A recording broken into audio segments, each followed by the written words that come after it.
My husband and I were in Canary Islands on a trip that our daughter gifted us. During this joyful journey, something unexpected happened. We ran into my ex-fiancé, who is a doctor, along with the friends who stole him from me. They looked down on us and started talking badly about us. But when my husband asked, "Do you know who I am?" everything changed for them, and their lives took a turn for the worse. I'm Jenna, 51 years old, living with my husband, Julian.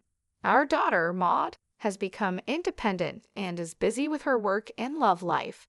She visits us occasionally and shares different stories, which makes us happy because she seems to be leading a fulfilling life.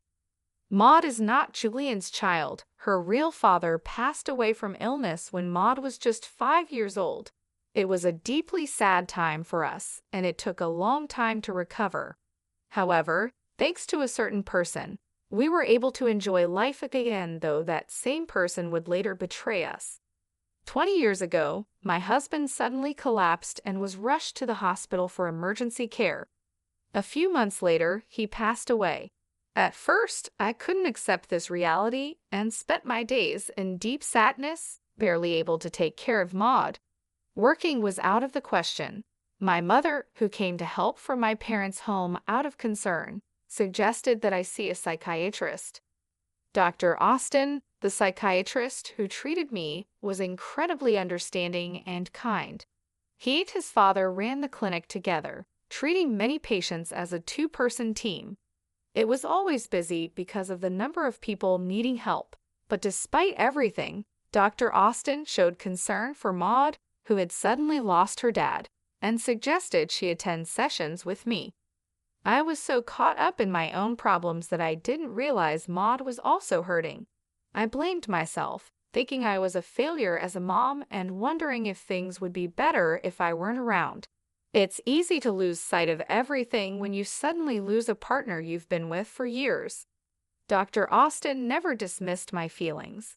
He gave me medication and also provided emotional support. He told me, "Please come in right away if anything happens. If it's hard to come to the clinic, please call this number." He handed me a business card with his phone number on it. At first, I thought it might be a bother to call him, but I also knew I might need it in desperate times. Once, when I was feeling so low that I considered leaving this world and leaving Maud behind, I called Dr. Austin for help. He listened to my tearful words without interrupting, offering advice and encouragement that greatly relieved me. Just as I was about to hang up, he said, "If it's okay with you, I can give you my ID so you can send me messages." We started exchanging messages, and thanks to that, I gradually began to feel better. The days when I didn't think about my late husband became more frequent, and I eventually recovered enough to return to work. I sent Dr. Austin a message of gratitude, thanking him for everything. Then, to my surprise, he replied, "Jenna, if it's all right with you, I'd like to be there for you in your personal life too." I was shocked. I never imagined Dr. Austin had feelings for me. He said, "I understand you're a widow and heartbroken, but to be honest, I fell in love with you at first sight. I really like you and would never leave you. Would you consider being in a relationship with me?" His sudden confession took me by surprise. I wasn't aware of his feelings and couldn't believe he would want to pursue a relationship with a patient. Dr. Austin is handsome and well off, so I couldn't understand why he would be interested in a single mother like me. I shared my honest thoughts with him, but he assured me, "You're the only one for me. I can't even think about other women." Hearing this, and considering how much he had supported Maud and me, I decided to start dating him. In hindsight, it was risky for a doctor to pursue a relationship with a patient, especially someone like me, living far from the world of luxury. But despite these concerns, we continued our relationship for about a year. "I want to support Jenna and Maud for life," Austin said when he proposed. After discussing it thoroughly with Maud, we happily got engaged. Austin was very affectionate toward Maud, and they even went to the park together on weekends. One day, at the park, I met Kate again. Her mom, Sydney, and Austin were chatting the whole time. Austin was also great at getting along with the other moms, which made me trust him completely. Even though we weren't married yet, he was already involved with the mom friends, and I thanked him for that. Austin just laughed and said, "That's normal. Once we're married, it's the natural thing to do." I thought Austin was truly wonderful. Then one day, in the middle of our happy life, Kate said something that caught me off guard. She told me that Austin was going to be her dad soon, just like he was going to be Maud's dad.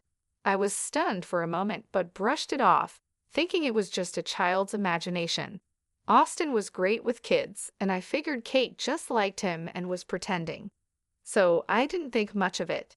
But that night, everything changed.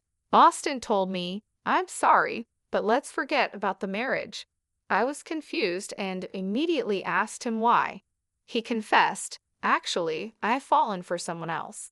Maud's words flashed through my mind, and I asked, "Don't tell me it's Sydney, Kate's mom." Austin froze, his face turning pale. Seeing his reaction, I realized he had planned to break up with me without mentioning Sydney. It shocked me that he would go after a married woman, especially the mother of Maud's friend. I felt betrayed and pleaded with Austin, trying to hold back my tears. But he cut me off, shouting, "Shut up." I was stunned by his sudden change. Luckily, Maud was staying at my parents' house at the time. Austin then added, "Sydney is more beautiful than you, and we're more physically compatible. Besides, you've been rejecting me lately because of Maud." I couldn't believe he chose Sydney for such shallow reasons. Whether Austin initiated it or Sydney did, it didn't matter, they both had crossed a line. As I tried to process everything, Austin made a cruel remark, saying he was drawn to the idea of being with a grieving widow.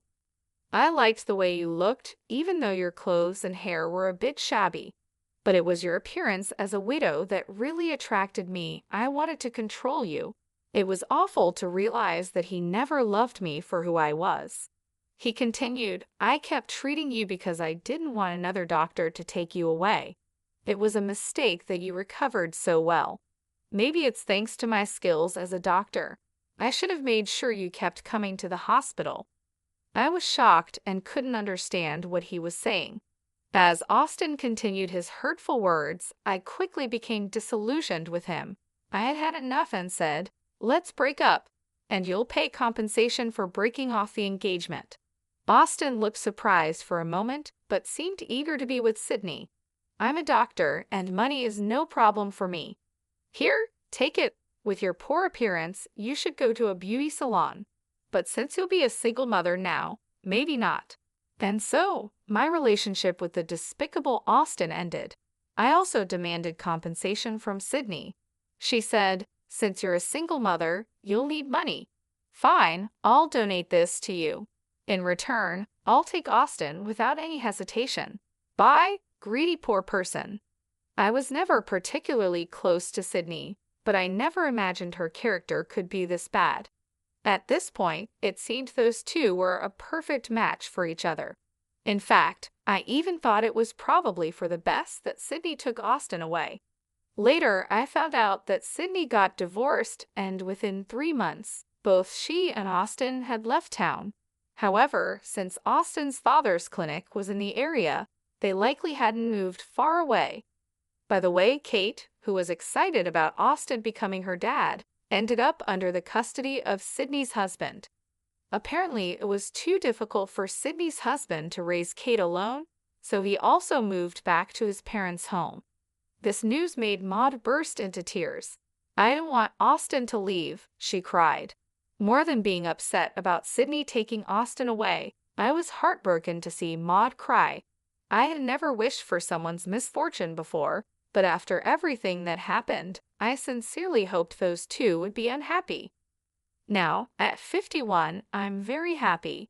I thought I was done with men, but then I met someone by chance and remarried. He's nothing like the despicable Austin, a truly wonderful man who cares deeply for both Maud and me. His name is Julian, and he's 55 years old. Although he's usually busy with work, he frequently makes time for our family.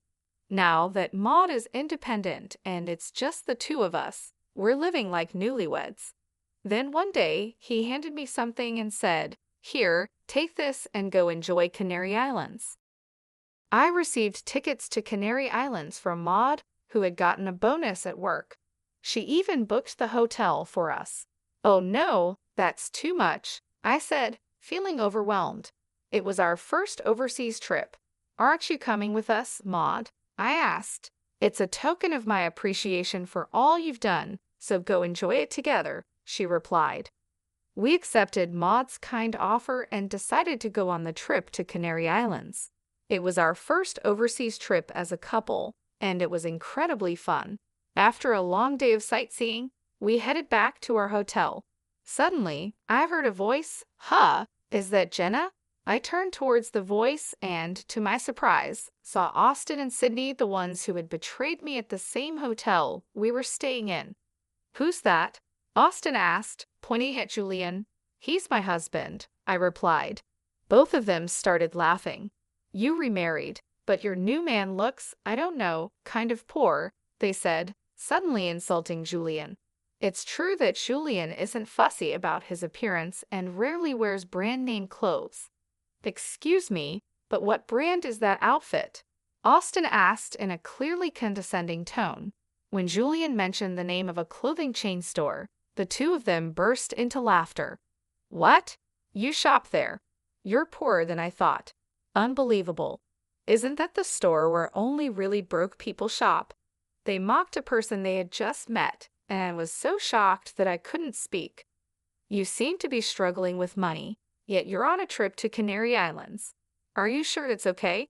Austin questioned. Julian responded calmly, "Actually, it's a gift from our daughter, which we're very grateful for." Julian's smile and composure showed a mature response. "Daughter? You mean Maud? She's already an adult, but it's pathetic to beg your own child for a trip to Canary Islands. If you're going to beg, ask for clothes, not a trip," they continued mocking. "Exactly, Jenna, still living a poor life even after getting married. Isn't that crazy?" Their rudeness was too much, and I was furious, ready to respond. But before I could say anything, Julian spoke up. "Excuse me, but Jenna is not poor. While it's questionable to berate a stranger, I cannot tolerate insults toward Jenna." Julian stood up for me. "Huh? What are you trying to prove, poor man? Do you even know who I am?" "I'm a doctor," Austin boasted while laughing. "Really? You're a doctor?" Julian calmly asked. "Yes, I am the only son of a clinic owner, and I'll be taking over as the head doctor soon." "Impressive, right?" Austin continued arrogantly.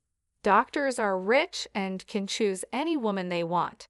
You poor people are in a different league, you just look poor." I couldn't bear to listen to Austin's words anymore, and meanwhile, Sydney stood there with a nasty smirk on her face. "You keep calling me poor, but do you even know who I am?" Julian asked, clearly frustrated. Austin, thinking he had the upper hand, dismissed him as just some poor guy. In the short time we had been talking, Austin had used the word poor so much that it seemed like his favorite insult. It was obvious that he looked down on others. But then Julian said something that completely changed the smug attitudes of both Austin and Sydney. "Actually, I think I'm quite well off," Julian began. "I run a pharmaceutical company." "What?" Austin exclaimed, clearly shocked. Yes, Julian had inherited a major pharmaceutical company from his father. In fact, he even supplied the hospital where Austin worked. The realization hit Austin hard. He finally understood who Julian was. "No way. You're the president of the company we rely on." Seeing Austin's shocked expression, Sydney started to panic. Julian remained calm and polite, saying, "Thank you for using our services," with such elegance that I found myself falling for him all over again. Sydney, desperate to regain control, snapped, "So what if you're a pharmaceutical company president? If the doctors decide not to use your drugs, it's over, right? Austin, stop dealing with this guy's company." But Julian wasn't fazed. "That's not possible," he replied. "The decision is made by the head doctor and the pharmacists. It's not something I can interfere with." Austin's face turned pale as he realized the gravity of the situation. Sydney, too, went pale as the reality of what they had done sank in. "Did we just make a huge mistake?" she asked, and Austin could only nod in response. Julian continued, "I've had a long relationship with your father. We've played golf together and shared meals. Our relationship has grown from just a business one to a friendship." Hearing this, Austin deeply bowed and apologized. "I'm so sorry. I'll speak to my father, the head doctor, about this." Meanwhile, Sydney stood there in a daze, and Austin looked utterly defeated. "That's not going to work," Julian said calmly. "The moment you insulted Jenna, I started recording everything." He had sensed the hostility in the air and had begun recording the conversation on his phone right away. "I really am sorry," Austin stammered. "I shouldn't have called you poor." He was apologizing profusely now. Julian approached him, his voice firm. "Jenna has told me before that her ex-fiancé was a jerk, the worst kind. And now, here you are, with Maud's friend's mom, still insulting Jenna. There's a limit to how much you can disrespect someone." Julian's words hit Austin hard, leaving him speechless. Both Austin and Sydney fell completely silent, realizing the full extent of their mistake. I felt a wave of happiness as Julian stood up for me, and his courage inspired me to confront Austin and Sydney as well. Ever since they got together, I had always thought Austin was just right for Sydney, cheating while having a child and insulting people without a second thought. "You two are perfect for each other with your terrible characters," I said, my voice steady.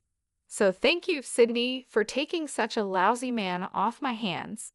The two of them probably never expected me to speak up like that. I continued, "And what kind of nerve do you have, insulting someone you've just met, especially on a vacation? My husband, no less, calling him poor and whatnot. How old are you both? Is your mind all right? To anyone watching, you two seem like the crazy ones." At my words, I saw a hint of realization cross their faces.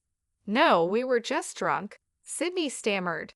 "And seeing you after so long, looking so happy, she trailed off, trying to excuse their behavior. "Such an excuse is unacceptable," I replied firmly. "So being drunk excuses anything. And what does it matter if I looked happy? It's sad that you can't be happy for someone else's happiness." Julian addressed them calmly but firmly. "We might never meet again, but don't ever say such terrible things again." With those parting words, we walked away, leaving them standing there, still trying to apologize. As we left, I could hear them saying, "I'm really sorry," over and over. Julian, still angry, decided to send the recording he had made to Austin's father. Not long after, Austin's dad called. After Julian explained the situation, it was clear that Austin's father was furious. Having met him a few times, I knew he was a strict man, and this news would not sit well with him. I could easily imagine Austin facing the wrath of his father. After their conversation, Austin's dad called us to apologize and said he would deal with Austin. Then he hung up. For Austin and Sydney, it must have been the worst Canary Islands trip ever. If they hadn't confronted us that day, we could have been enjoying ourselves at the hotel instead. A few days later, something unexpected happened. Austin's dad, along with Austin and Sydney, showed up at our house. Sydney was wearing light makeup, and both of them had noticeably red faces, clearly embarrassed. "We are truly sorry for what we did," they apologized sincerely. Acknowledging that they had wronged us, they offered a substantial amount of money as compensation. At first, we refused, but they insisted, so we accepted it. After that, the three of them left. Later, Austin's dad told Julian that Austin and Sydney had gotten divorced. It turned out that Austin's father had pressured them into it. He had never approved of their marriage from the start. Moreover, Austin was supposed to take over the family clinic, but that plan was now off, and he even faced a salary cut. As for Sydney, I didn't know what became of her afterward, but I recently heard a rumor that she was spotted working in a mature women's delivery service, looking quite haggard and struggling. Who could have imagined such an ending for someone who abandoned her child and stole her classmate's mom's fiancé? But I thought it was their responsibility to deal with the consequences of their actions. As for us, we felt upset after that incident, but after a good night's sleep, we felt refreshed and enjoyed the rest of our Canary Islands trip. When we told Maud about our experience, she laughed and said, "That's a good example of the kind of adult not to become." Indeed, I thought it was for the best that we had split up with Austin, especially for Maud's sake. Now, we're planning our next family vacation, eagerly looking forward to